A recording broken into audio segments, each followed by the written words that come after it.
We developed a forgiveness training based on 4 very simple trainable skills. Become more grateful. Practice that religiously, relentlessly. Open your heart all the time to what you have so you recognize what the open heart is. That's a central practice of forgiveness, because the opposite is what we do, which is the world didn't give me enough, therefore I'm entitled to complain. You want to focus on the fact that the world did give you enough and there's nothing to complain about, to balance that out. Second, it's a stress management approach that you have to calm down your nervous system. You just have to do that. Otherwise, the stress chemicals are going to cause your thinking to become very limited and very narrow and very hostile. So if you don't manage the stress of the unforgiveness, it's very hard to get past it. Third, and Lyndon alluded to this, and when I talked to Marilyn the other day, both of them were struck by the simplicity and the necessity of changing that story you tell, and how many people are just attached to a story that paints them as helpless victims of something unpleasant.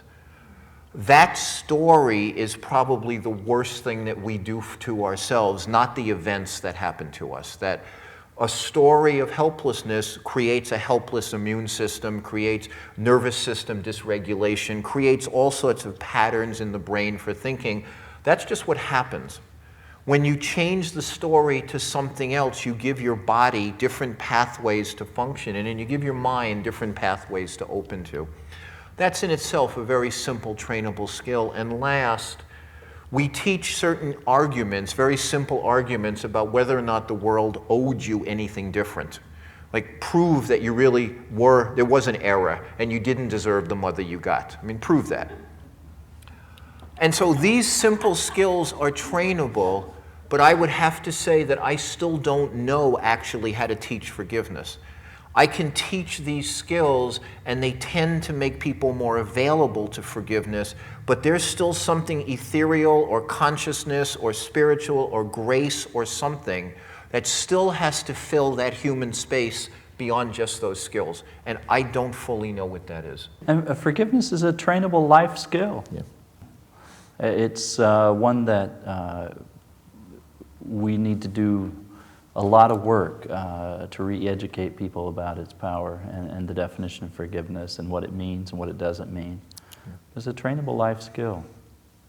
I teach forgiveness, and in the same way that Lyndon, I think, feels, unfortunately, in order to teach it or advocate it, you have to learn how to do it. And that's tough. And I'm struck by often how much resistance there is to people taking that challenge personally, really personally, and doing what they can to make their little piece of this planet like a hate-free zone. And you would be surprised at how rare that is.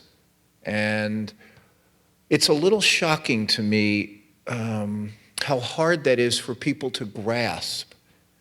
That forgiveness means that opening my heart means I can't hate George Bush. Or forgiveness means, and opening my heart means, I can't condemn my mother for 12 years because she failed as my parent. And I can't condemn my lover because they didn't love me right. It means the most basic and simple renunciation of hostility here and here. It almost doesn't matter what we believe in, and it has no meaning how we get there. I mean, you can call yourself a Christian, or you can call yourself a Jewish person, or you can call yourself anything. For each of us, our contribution to this world is our presence and the way we comport ourselves. And the thing that trips most of us up on this planet is how painful this planet is and how easy it is to want to strike back at the people who caused us pain. And how that's a very, very central choice for what our legacy is. You know, how did you respond to the unkindness that was sent your way? I mean, I meet people at all ages who are still defending, like, their malevolence or their lack of grace or their inability to keep their heart open. I meet people who tell me 10, 15, 20, 30 years later that it still makes sense to them to say nasty things about other human beings. And I'm truly astonished by that. I'm astonished by it in the sense that most of us fail to deeply embrace our mortality. So we think we have forever to spew this stuff out.